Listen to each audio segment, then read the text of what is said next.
Good afternoon. It is. And thank you for allowing me to come up. Here's my question. I'm new to this, so it's a new adventure. It's easy. It is. It seems to be. It's better that you didn't hear anything before, because what we said today is the best we've ever said.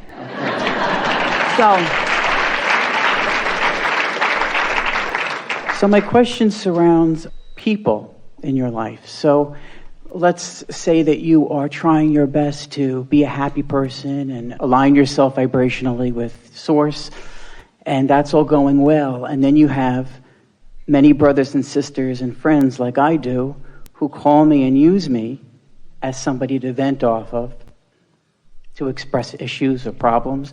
And so you try to be there for them. But do you ever watch television? Yes. It's really the same thing. Just entertainment. Yes. Lots of variety, lots of opinion. But here's the question. Where does personal responsibility come in for caring for other people? When do you cut that off, and when is it selfish and not selfish? So that's what I'm struggling with. Really good question, and we like the way you worded it, and our answer is succinct and will be easy for you to hear. If you're not selfish enough to find your own alignment, by focusing yourself into alignment, then you don't have anything to give them anyway. And being a sounding board for people's problems only encourages the vibration of the problem. You're not helping them at all, ever. Just encouraging the continuation of an active vibration about something unwanted. Let me see. So let's play this out just a little bit. Give us a common theme for what they are complaining to you about. Okay, I have one friend who is... Well, you're talking about brothers and sisters. Okay, I'll talk about my family. I have a sister who is... So we said common, so this is something you're getting from a lot of them. Yes. All right.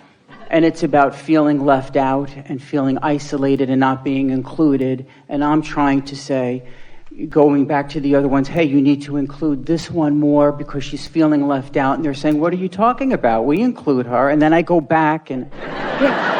Here's the reason that nothing ever gets sorted out from this.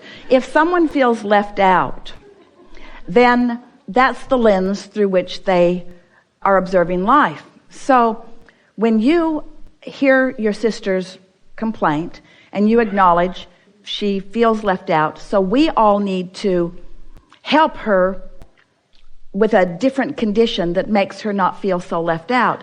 So now you're all focused upon the fact that she feels left out. Have you met my sister left out? Yeah. This is my sister. In the family, she's known as the one we leave out of things. This is my sister. This is the one we try not to leave out of things, but she always feels left out no matter how much we do. This is who my sister is. And this is my other sister. This is my sister who leaves this sister out. This is my sister who leaves it. But this is my sister who doesn't believe that she's leaving this sister out. This is my sister who tries not to leave this sister out, but this sister still feels left out, even though this sister tries not to leave this sister out. We all try not to leave out this sister, but this sister just feels left out all the time. She feels left out no matter what we do. We just can't do enough to keep this sister from feeling left out. And so, as that's the perpetuation of the vibration around this, not only because that's the way she feels, but that's the way you feel about the way she feels. Now there's a lot of momentum in this, and it's almost like she needs a whole new family to not be left out. A whole new family, but you know what? She will take her left out self to the new family. And the new family, who's never left anybody out of anything ever, won't think about her. They'll leave her out because she's got a vibration going. And so you can't help her as long as you are beating the drum of her being left out, because her left outness is active in your vibration too, you see. Mm-hmm. So as her left outness is active in your vibration, you'll be leaving her out without even meaning to leave her out. You'll be shocked. You just cannot believe that she can't understand how much you're trying to do for her. Right. Because she's vibrationally blind to all of the well-being that you're offering, you see. Mm-hmm. So what's your role in this? Well, first of all, we liked the way you formed this question, because if you're not selfish enough to stay in alignment, then you don't have anything to give anyway. Mm-hmm. So you have to unconditionally love her, which means you can't see her as someone who feels left out. If you accept her as someone who feels left out, then that's active in your vibration, and you're not going to be able to do anything except leave her out or accentuate her being left out. So you have to find some way to not get wrapped up in the condition of her left-outedness. You have to be unconditional in your love. You have to love her. You have to love. You have to just be a vibrational match, because if you're a vibrational match, you couldn't possibly leave someone out if you're a vibrational match, unless they are vibrationally so different from what you are. Law of attraction is not going to put someone who feels left out with someone who is in vibrational alignment. Those two frequencies don't match up. So what she is actually saying to you, in fact, what most of the world is saying to you, and it's trying to get you to behave the way you need to be and not be selfish. In other words, they say, don't be selfish and care about how you feel. You must care about how I feel. And we say, did you hear that? You want me to cater to your selfishness rather than my own. Only my guidance system is showing me my alignment. I can't possibly. So when you realize that you can't give someone anything that you don't have, and you decide that you want to be a vibrational match to Source, so you can't think about this situation and be a vibrational match to Source, because too much has gone on. Too many words have been spoken and too many people are involved, and it's already too big of a can of worms. It's such a tangled mess. You can't read or write enough books to ever sort this out. This relationship issue is crazy in this time-space reality, because hardly anyone is taking the time to find alignment, and then everybody's responding to conditions all around.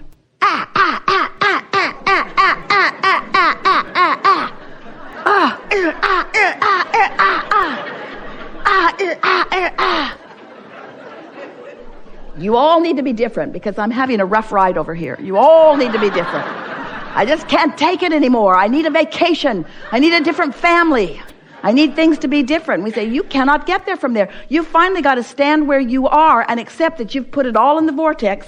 Everything that you want is clearly understood. You've got to find some way to turn those thoughts to the things you want to live. You've got to find some way of realizing what you have created. And you can't do it by trying to fix the problems of others. That just twirls you around in vibrations that keep you from ever being happy. And then on your tombstones, every one of you should have written on your tombstones, I tried to make you happy. But did it work? No. Very tall tombstone.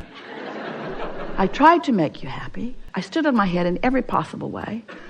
Nothing that I did made any real difference, because it turned out it was not my job. It was your job.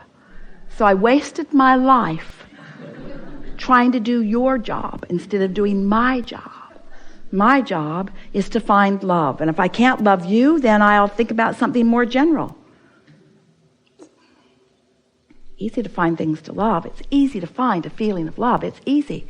It just has to be a high enough priority, you see. And for most, you don't work too hard at it until you get right up against the wall where you don't have other options. Mm-hmm. As long as you can call somebody and complain, you probably will. Or as long as you can go to some self-help seminar.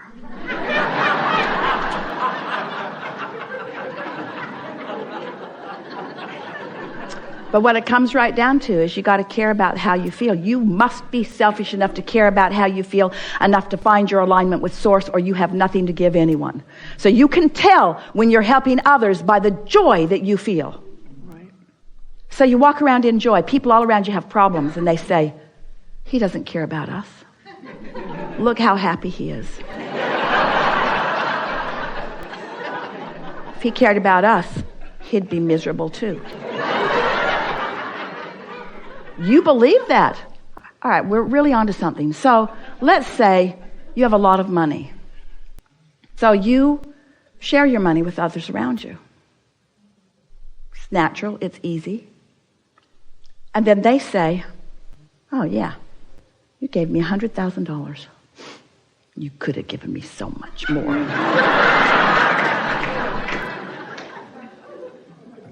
How about this? So, just kind of sort of getting you to look at things a little bit. So here you are standing in your place of alignment.